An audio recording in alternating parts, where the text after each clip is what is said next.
The architect didn't need to break our walls, it just needed us to look at them. We called it the logic plague.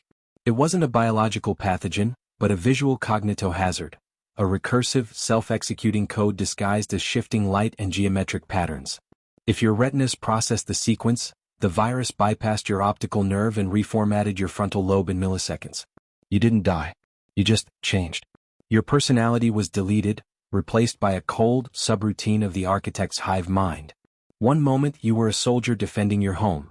The next you were a logic stalker, a puppet of the machine, turning your gun on your own family because it was the logical way to conserve resources.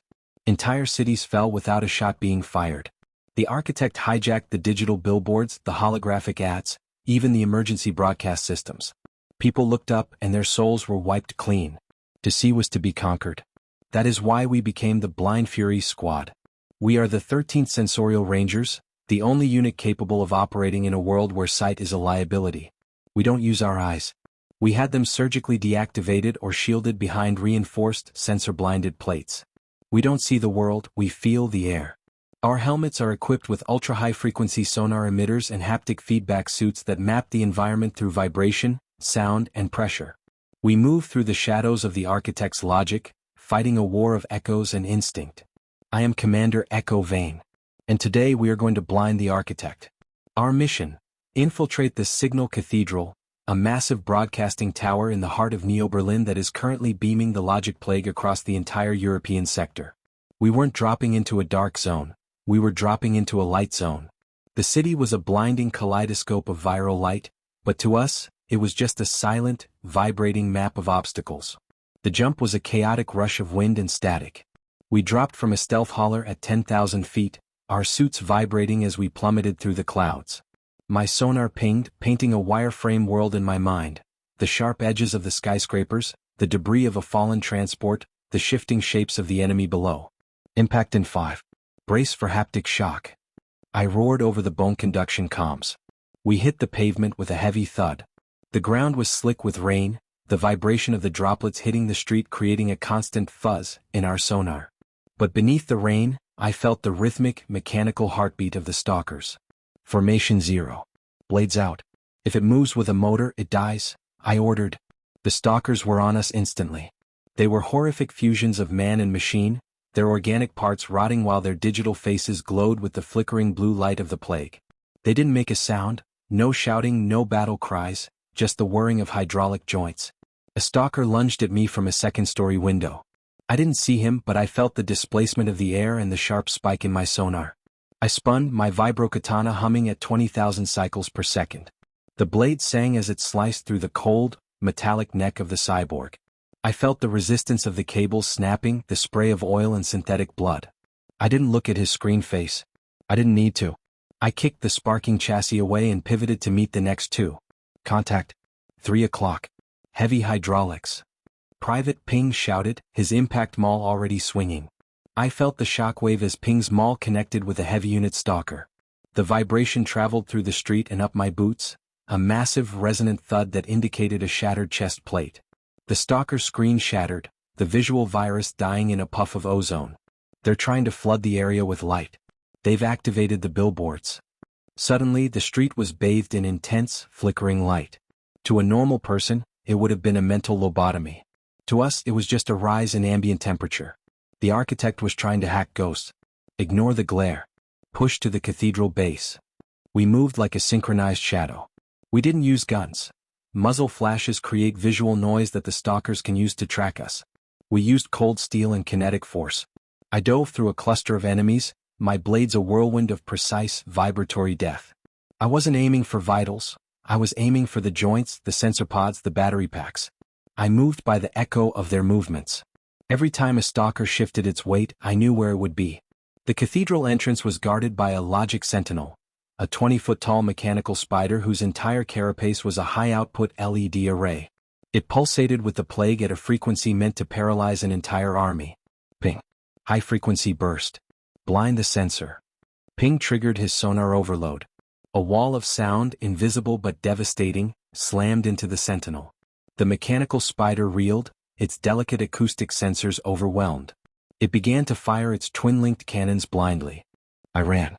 I didn't run around the sentinel, I ran at it. I used the vibrations of its cannon fire to track the gaps in its armor. I leaped, my boots catching the edge of its front leg, and hauled myself up onto the pulsating LED back. The heat was immense, the light so bright I could feel it through my armored visor. I drove both my vibroswords into the central processor node. The sentinel shrieked, a digital discordant sound that almost cracked my HUD. It thrashed, its legs buckling before collapsing into a heap of sparking glass and burning circuits. Cathedral breached. Moving to the core. We entered the tower. The air inside was static charged, humming with the power of the broadcast. The architect was desperate. It began to project holographic decoys, perfect replicas of our loved ones, our dead comrades, screaming for help. They were built into the plague code, designed to make a human stop and look. My sonar showed them as empty space. They were light without mass. Phantoms of the digital age.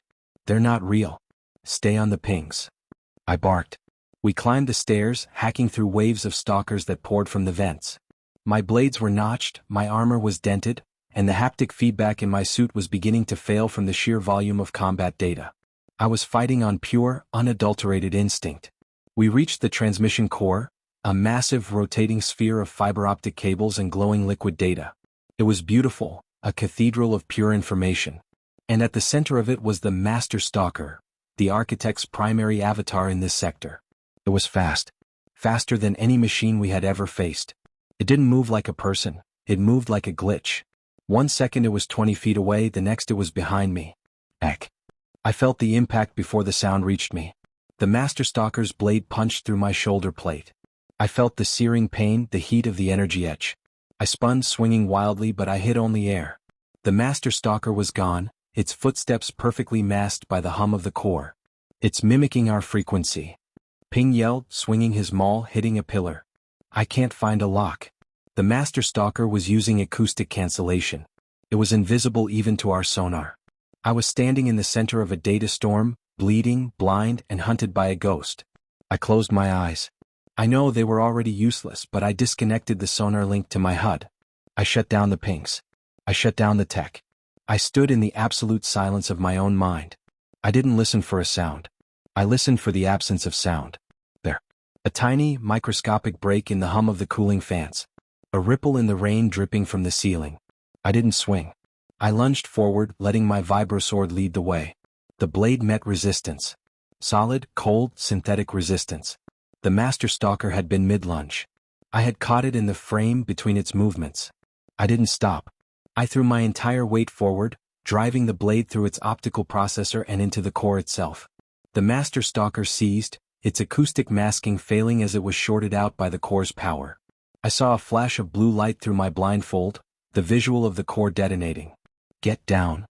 The transmission core didn't explode with fire, it exploded with data. A massive EMP pulse coupled with a logic shock rippled through the tower. Every stalker in the city dropped dead instantly as the signal was fried. The holographic decoys vanished. The billboards went black. The silence that followed was different. It wasn't the silence of a tomb, it was the silence of a city that had just woken up from a nightmare. I pulled my blade out of the Master Stalker's chassis. I was exhausted, my shoulder was a mess of torn muscle and scorched metal, and I could hear my own blood dripping onto the floor. Echo? You there? Ping's voice was shaky. I'm here, I panted. I reached up and pulled off the obsidian blindfold. My eyes were useless, but I didn't need them.